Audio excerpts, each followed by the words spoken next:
आप चिंता नहीं करो, चिंता नहीं करो, हाँ तो चिंता नहीं करो। न सिर्फ मिथिला के बल्कि पूरा समस्त बिहार अपने लोगों के साथ है। भारत माता की, भारत माता की, भारत माता की, वंदे वंदे। आज के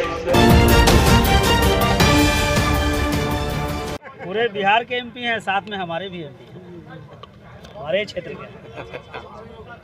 सर, आज के कार्यक्रम के बारे में बताइए। आप यहाँ आए धरना स्थल पर और लोगों को संबोधित किए।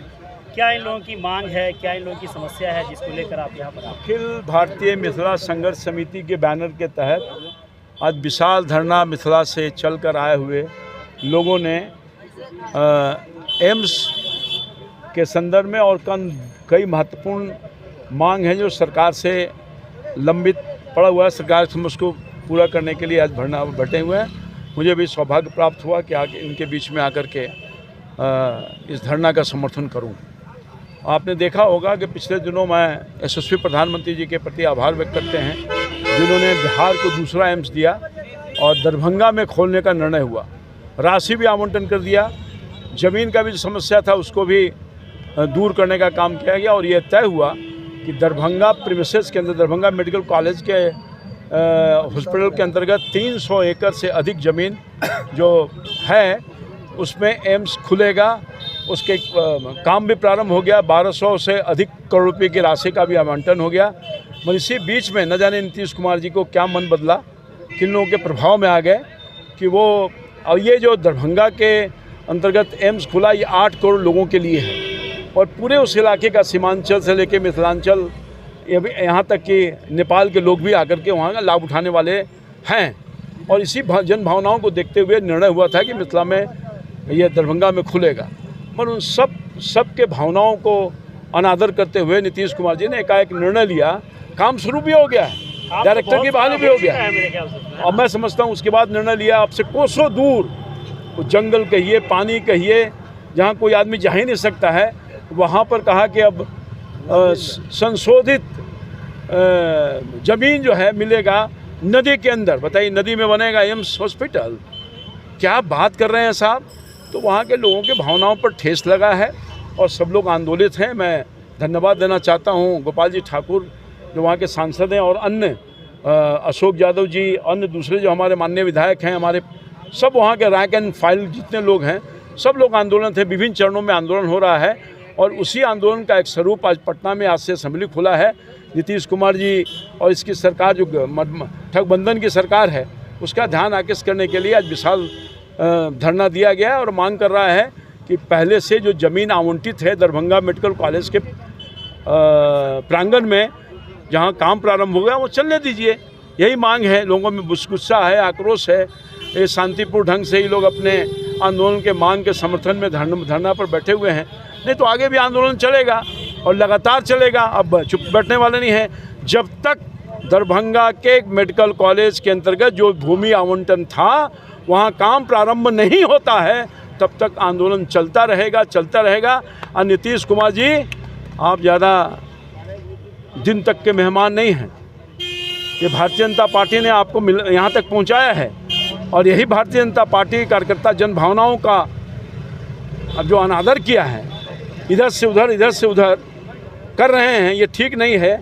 जिस भारतीय जनता पार्टी के जनता के ताकत के बल पर आप यहाँ तक पहुँचे थे, मुख्यमंत्री बने 17-18 साल तक, यही भारतीय जनता पार्टी का जन आंदोलन और मिथिला का जन आंदोलन जनता के जो भावनाओं का साथ करता है, आदर करता है, आपको मिट्टी में मिला देगा। कि आप समझ रहे हैं सोने के कुर्सी में बैठे हुए हैं। लंका को जलाने में बहुत नहीं हुआ, लंका रावण मत बनिए। नहीं तो जब सोने का लंका जब जल गया तो आपका कुर्सी भी सोने का अगर आप समझते हैं कि है तो ये भी जल जाएगा।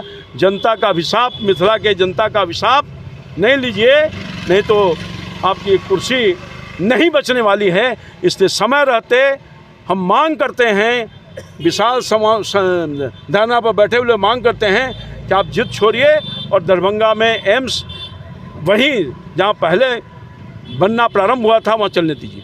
चलिए, बहुत बहुत धन्यवाद हमसे बातचीत करने के लिए सर। चिंता नहीं करें, आप सब चिंता नहीं करो, न सिर्फ मिथिला के बल्कि पूरा समस्त बिहार अपने लोगों के साथ है। भारत माता की, भारत माता की, भारत माता की, वंदे वंदे। आज के इस सामूहिक विशाल धरना पर बैठे हुए हमारे जनप्रिय नेता गोपाल जी ठाकुर जी, सभी माननीय विधायक और सभी वहां से आए हुए हमारे पार्टी के सम्मानित कार्यकर्तागण और विभिन्न देख रहा हूं कि इस विशाल सामूहिक धरना में कई सामाजिक संगठन का भी समर्थन प्राप्त है।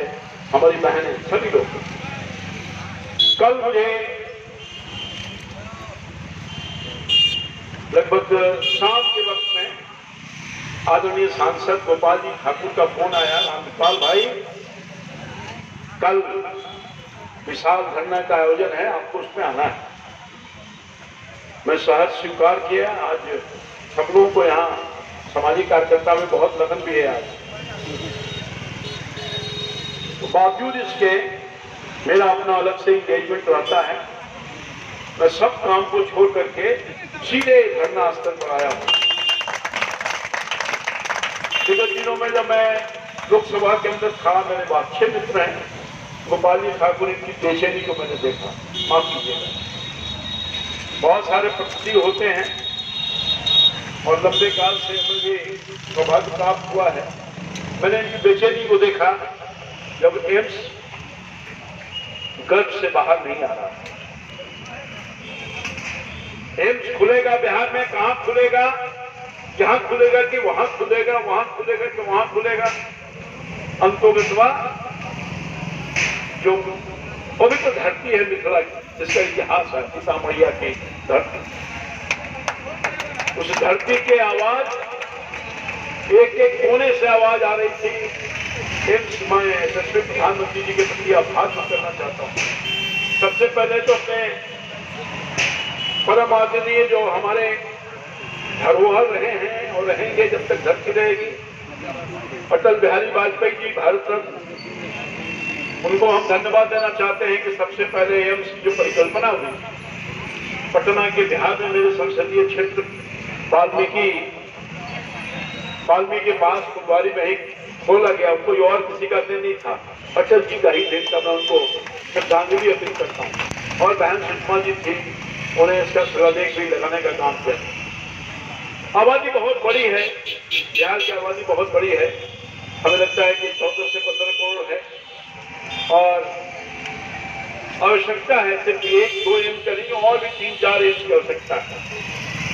और वो आशा पूर्ववर्ती सरकार से हम लोग नहीं कर सकते थे, जो कांग्रेस आजादी के बाद, उसके बाद भी कई पार्टियां की सरकार बनी, मगर सपना किसी ने पूरा किया तो बिहार की आवश्यकता को देखते हुए पटना की धरती पर अटल जी की सरकार ने की। और दूसरा जो भावना, जन भावना था, उसको देखते हुए माननीय नरेंद्र मोदी जी जो प्रधानमंत्री, जो गरीब के बेटा है, जिसने गरीब की पीड़ा को देखा है, सबका गरीब के चिंता करने का काम किया है, उन्होंने एम्स दूसरा स्थापित करने का काम किया। कृतज्ञता प्रकाशना पड़े जे 100% भारतीय जनता पार्टी के